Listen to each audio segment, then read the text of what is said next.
While Aleppo burns, politicians and their corporate media try to benefit from it by spreading half-truths and straight-up lies. The news coming out of Aleppo has been tiny, with primary sources in the area at a minimum, as well as unbiased primary sources being basically non-existent. So instead of being honest and telling people that they're not sure about what's going on at this stage in Aleppo, they rush to fill the information gap with hearsay and their own biased viewpoints. Russian news is saying that the evacuation of civilians has been completed with only rebels left in the area. The Syrian military is saying the evacuation has been suspended. Some Western news agencies accuse Iran of wanting the evacuation to be stopped so they can slaughter everyone in the area. Humanitarian agencies are saying there are civilians still in the area, but where they're getting this information from is unclear. This kind of misinformation is exactly how corporate media and the forces behind them, like big business and governments, try to create approval for actions they want to take. This is the kind of story they love. The lack of information means they can fill the gaps with questionable intelligence, as we saw in the lead up to the invasion of Iraq.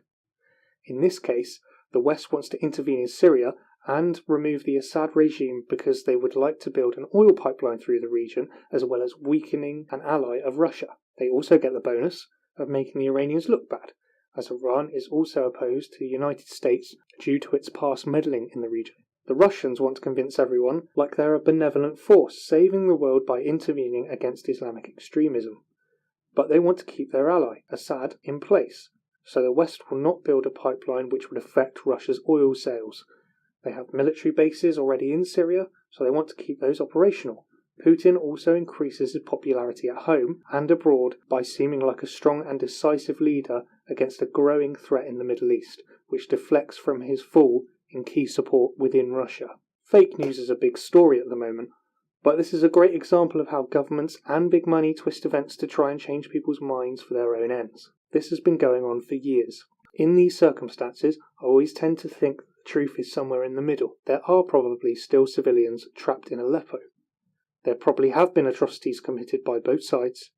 Both sides will have roles to play in any negotiations on whether evacuations can continue without failing. We already know that religious hatred has a role to play, and this generates atrocities and group vendettas.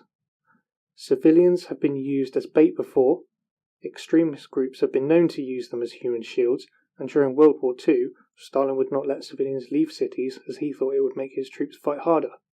Perhaps there's an element of this going on. People should learn to question the news they read, and that's not to say disbelieving everything you hear, but question it. Who's telling me this? Do they have a side they favour that could influence them? What's the message, and who's it benefiting? What do we already know about the situation and the context? These are all questions that can help you think critically about what you hear.